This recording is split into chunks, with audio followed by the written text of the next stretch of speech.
Bien, bonsoir à tous encore une fois et merci de m'avoir associé à la modération de cet événement, de ce débat qui nous réunit aujourd'hui autour de la mobilité durable.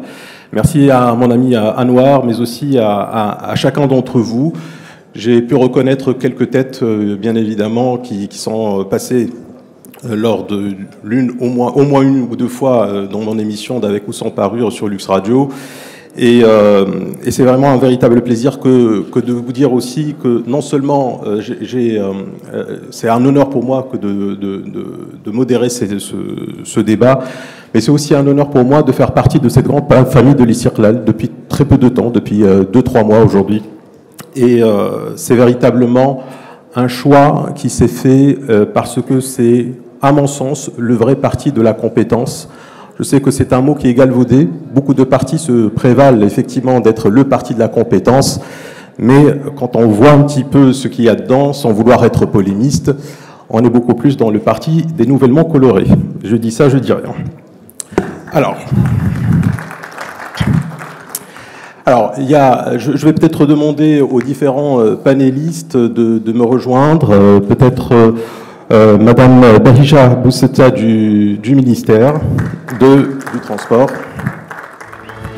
c'est Tarek Chebrouk de la RAM, si Saïd Chandit de l'ONCF et si Lahsan Farhat de l'ONDA.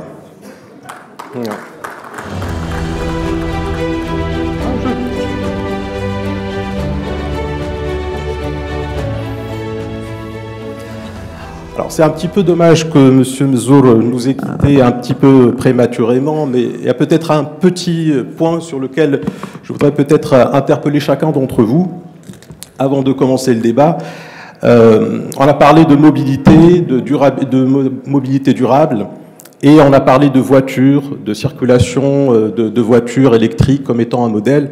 Je voudrais simplement rappeler, sauf erreur de ma part, puisque c'est vous les spécialistes, bien évidemment, et Monsieur le ministre est bien placé pour parler de ce sujet, en tout cas beaucoup plus que moi, que 70 à 80% de l'énergie électrique qui est fabriquée au Maroc provient du charbon. Donc quand vous voyez une voiture circuler à l'électrique, elle circule en fait grâce au charbon. Et donc, c'est peut-être l'une des matières les plus polluantes. Et c'est aussi ça que j'ai voulu un petit peu challenger. Peut-être qu'on en parlera avec les panélistes. On aura aussi la possibilité de développer un certain nombre de questions. Alors, sur la mobilité, on va peut-être commencer par des questions beaucoup plus transverses. Et puis, par la suite, on ira, bien évidemment, dans le détail de chacun et dans les corporations et dans le secteur que vous représentez, en tout cas dans le tour de table. Et peut-être une première question, justement, et que je vais poser justement à la Bahija Bousseta du ministère, honneur aux dames. Je voulais savoir simplement comment est-ce qu'au niveau du ministère, quels sont les principaux objectifs en matière de mobilité durable pour soutenir les ambitions du Maroc, tel que défini notamment par le nouveau modèle de développement, parce que finalement, c'est un petit peu la feuille de route qu'on s'est tracée sur un horizon, celui de 2035. Et donc, aujourd'hui, comment s'articule cette politique-là au niveau du ministère? Alors, merci. Déjà, permettez-moi de vous remercier de m'avoir invité, à ce panel. Et je vous félicite également pour le choix du thème qui est la mobilité durable, qui reste effectivement un impératif pour le développement économique et social au niveau du Maroc. Justement, quand on pense à la mobilité durable, quand on parle de mobilité durable, on a tendance à réfléchir aux véhicules électriques, hybrides, les normes de dépollution des véhicules, alors que pour moi, la mobilité durable, à mon sens, doit être abordée sur différentes dimensions, commençant par la politique, l'institutionnel, et puis tout ce qui est économique, et à la fin, et non pas la moindre, écologique et environnementale. Alors, effectivement, au sein du ministère, nous avons bien réfléchi à cette question de mobilité durable. Et face aux défis, effectivement, qu'on a,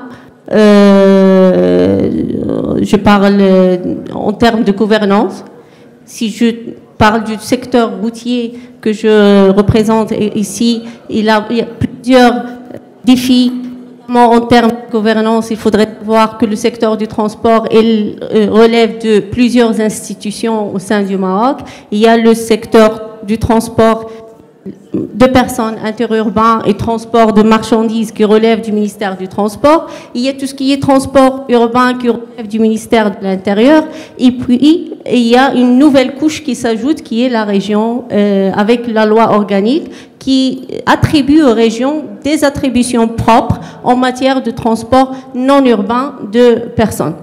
Donc, il y a plusieurs institutions qui travaillent dans le même périmètre qui est le transport routier. Donc, on a un grand défi avec lequel on doit commencer, c'est la bonne gouvernance, qui est un fondement constitutionnel depuis 2011. Et puis, il y a la partie mise à jour et mise à niveau de notre réglementation et de notre législation pour qu'il réponde aux besoins en termes de mobilité et aux aspirations des citoyens marocains. Comme il a bien dit, Monsieur le ministre, le transport, parmi les aspirations fortes qui sont sortis du nouvel modèle de développement. Il y a l'éducation, la santé, et puis il y a le transport. Il y a les engagements que nous avons à l'international et les enjeux qui s'ajoutent également au contexte intérieur, tout ce qui est crise énergétique.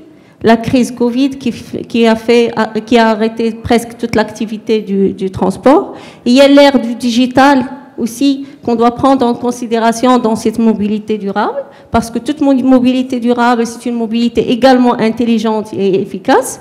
Et puis, il y a aussi les impératifs écologiques et environnementaux qu'on doit intégrer dans notre réflexion de mobilité durable. Alors, considérant les défis, nous avons lancé au sein du ministère une étude qui intègre tous nos partenaires, une étude qui va aboutir à une charte nationale de mobilité durable, qui définit, qui a des principes de durabilité, inclusivité, le principe de financement, effectivement, parce que la mobilité durable a un coût.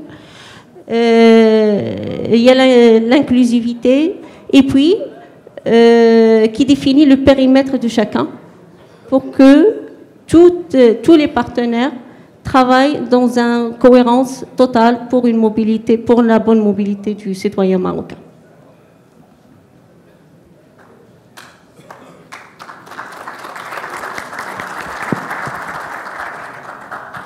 Merci.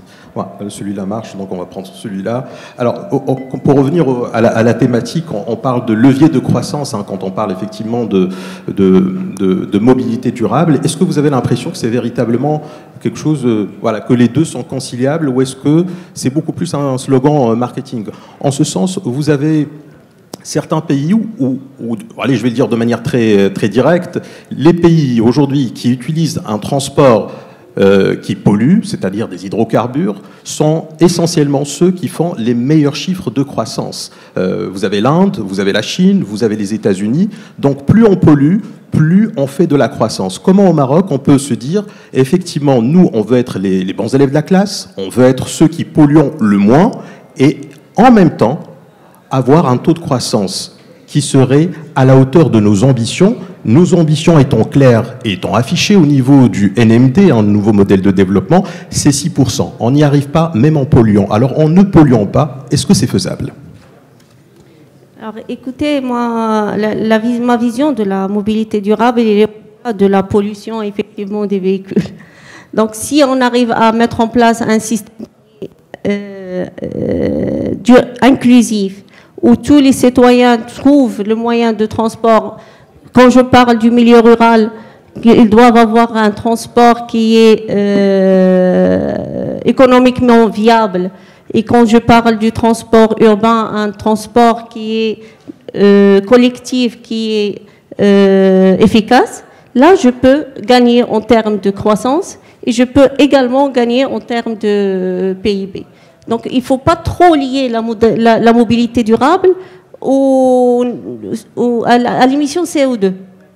c'est au-delà de l'émission CO2, la mobilité durable. C'est la mobilité effectivement collective, c'est le transport collectif, et c'est chaque citoyen doit trouver le transport le plus adéquat économiquement et le plus viable sur le plan financier. Mais vous entendez bien qu'il y a un problème d'argent au final, parce que j'entends encore une fois, tous les citoyens doivent pouvoir se transporter, entre guillemets, en tout cas aller d'un point A à un point B de manière fluide, que ce soit dans le monde rural, dans le monde urbain, mais en même temps, on a quand même un impératif économique derrière. Et encore une fois, les pays qui réussissent le mieux sont ceux qui polluent le plus. C'est là la contradiction que j'ai envie un petit peu de challenger avec vous et surtout avoir votre vision au niveau du ministère. Comment vous adressez véritablement cette contradiction entre une volonté d'être une économie verte et en même temps de lier ça justement à la problématique que nous sommes en train de discuter, à savoir celle d'une croissance et d'un levier de croissance malgré tout, presque, j'ai envie de dire. Alors, il y a les engagements du Maroc à l'international. Le Maroc, il est fortement engagé en matière de durabilité. Les NDC du Maroc, en termes pour la diminution de l'émission CO2, il y a une forte présence du transport, des actions du transport, et notamment du transport routier en matière de NDC. Là, on travaille sur... Alors, il y a le levier de financement, effectivement, et on est en train d'accompagner les professionnels à renouveler leur parc pour qu'il soit moins polluant. Il y a des programmes de renouvellement du parc, soit pour le transport marchandises, soit pour le transport de personnes.